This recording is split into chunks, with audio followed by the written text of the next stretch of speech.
Ahead of the second registration weekend, we remind voters of the general rule applicable in elections. Ikomishana letumende likhetho ithi ifuna kuyisebenzisa ngokwanele lempelasonto yavelonke ikubhalisela kuvota kungeta abantu abaningi elihlwini lokuvota. Kunemhlangano ke lesitawuba nawo walala amanye ama-issues afaka corporate ushoda kwethi-70 translator kwama-nurse la 11 neku-grade kwabasebenzi general. Tisebenzi esibhedlela ithemba eMpumalanga setibuyele emsebenzini emva kwesiteleka semalanga lamathathu. Ikomishana letumende likhetho ithi ifuna kuyisebenzisa ngokwanele lempelasonto yavelonke ikubhalisela kuvota kungeta abantu abaningi elihlwini lokuvota. Tisebentele komishana tancishe tibeti nkhulungwane tingamashumi tawubeti itsechitisaka etikhungweni tekuvotela ukuthi 23,300 evenilonke kubhalisa abavoti bese kuthi labo lababhalisile babuke baqinisekise imininingwane yabo.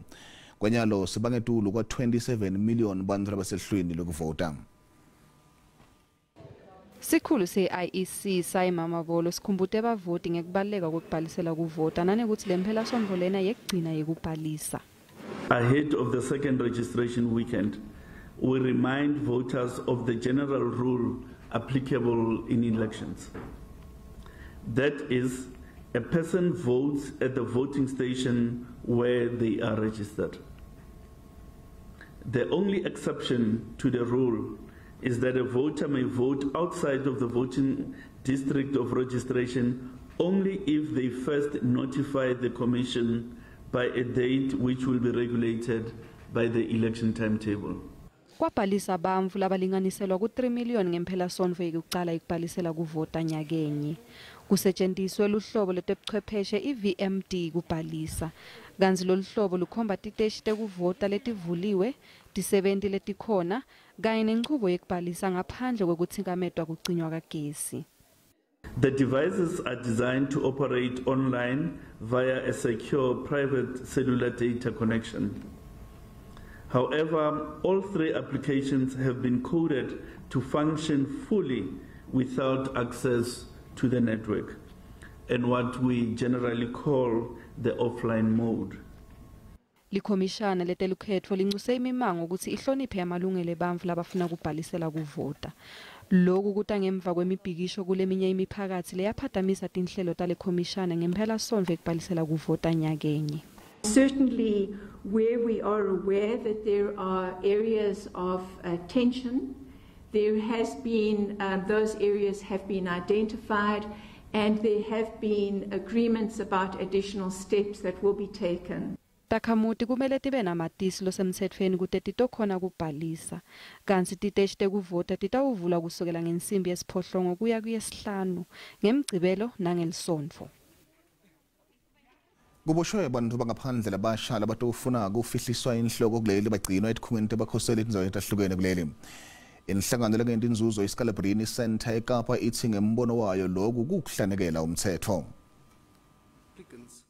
Inhlangano lengenti inzuzo iScalabrini Center of Cape Town ithi yadi ngekuboshwa kwebantfu lamangama-30 labebadama kufaka ticelo tekukhoseliswa kuleli. Labantu baboshwe emahhovisini aseMusinam, Gqeberha naseKapa lapho bebadama kufaka khona leticelo. Lokhu kungahle kuholele ukuthi babuyisele emaveni abo ekutalwa. Iningi labo litekulele ukute ukhoseliswa ngenxa yetimpi letichubeka emaveni abo naletinye tizathu letifake ekhatsi kubulawa. Despite those orders and despite the provisions of the Refugees Act, what we're finding is that the Immigration Inspectorate is arresting people where they find that there's not good cause for delay in applying for asylum, for new asylum seekers. Lenhlangano isilitiko lasekhaya lelibuka ukungena nokuphuma kwabantu kuleli alinde umsebenzi ngokulenzela umthetho sisekelo wakuleli. They are acting outside of the law, outside of the Refugees Act, outside of the Constitution, and indeed outside of a lot of key judgments from the Constitutional Court. Litiko lasekhaya litshele SABC ukuthi liyalibuka lolu dzaba. Tisebenzi esibhedlela ithemba eMpumalanga setibuyele emsebenzini emva kwesiteleka semalanga lamathathu. Letisebenzi letingaphansi kwenehawu betfuna takhiwo ncane letihlelekile kugcwaliswe tikhala temsebenzi nemishini lephilile kwenda umsebenzi. Lenyunyana ihlanganele tiwe tempilo kulesifundza kwavunyelwana kubeka tintfo letimcoka embili lekukhulunywa ngato. Sibhedlela iThemba sesiyasebenza futhi netisebenzi tibuyele emsebentini nanobe tikhalo tato tingakabuketwa. Litiko letempilo likhona kulungisa ilift leyodwa kanzi lesibhedlela sesigugile neluphahla lwaso luyawa. Nanobe kunjalo kungumcasa kuqatulula ludzaba lekweswelakala kwetisebenzi kanzi nesakhiwo salesibhedlela sesigugile.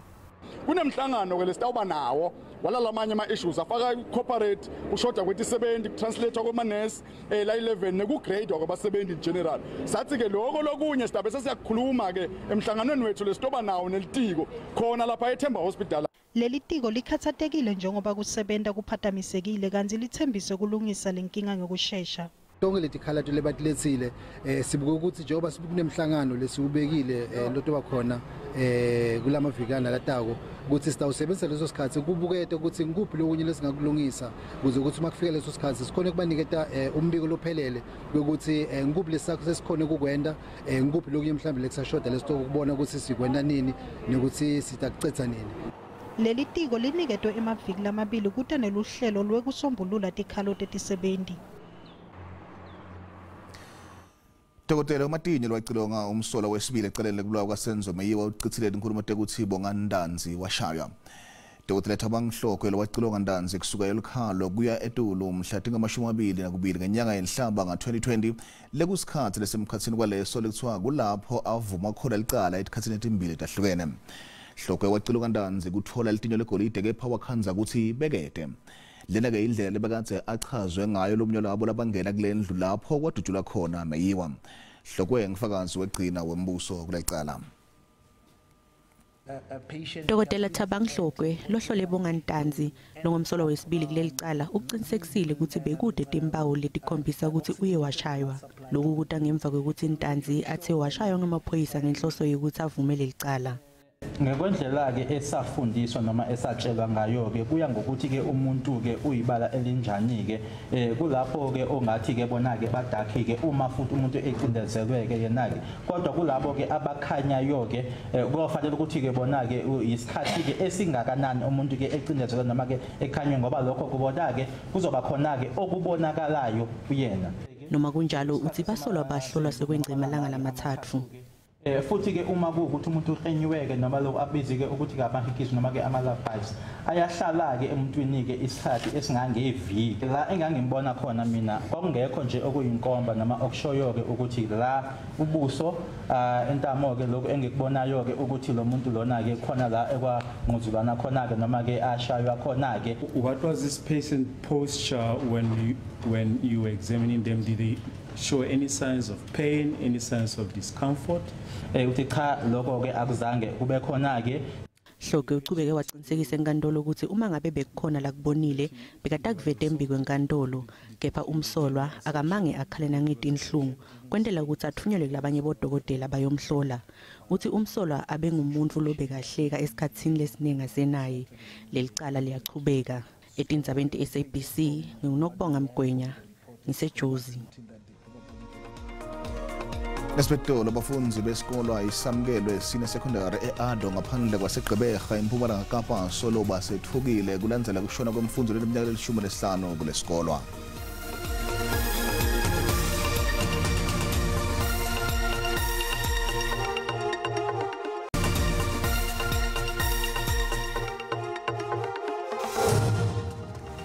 TeSiswati la SABC la ubukele khona ukhethe kahle sakwemukela hlala nathi.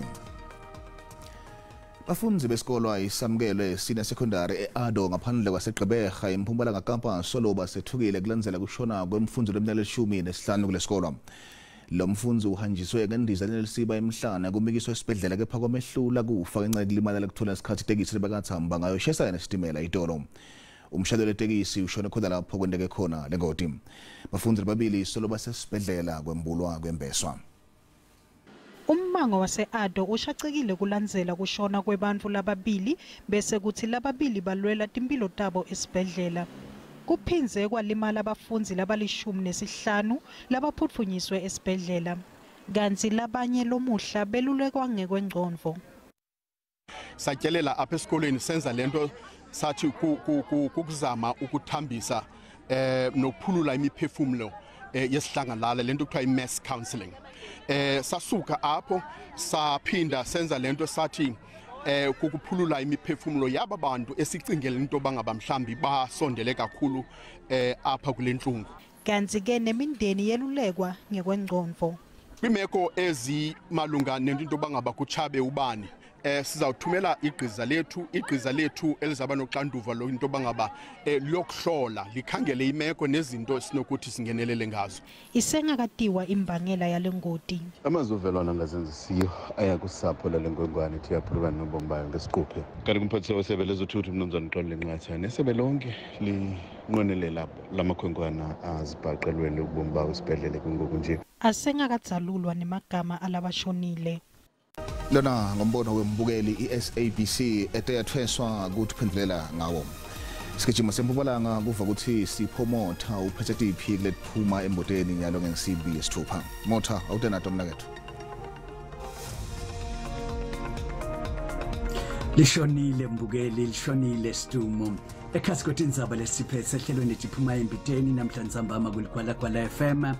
Tisebenzisa sesibhedlela eThemba futane nase White River kapokweni besibiza sempumalanga sethibiyele emsebenzini kulandzela ke kubamba umbhikisho losesemalanga lamane kanzi inhlangano yabaholi benzabuko icontrolesa sendele bito ke endvuneni yelitiko lemfundo lephakeme Dr. Plains Mande ukuthi akacubungule indlela nobetindlela letisetshenziswako nakukhethwa ke bafundzi labasitwa kulesikhwama ke se-NSFAS.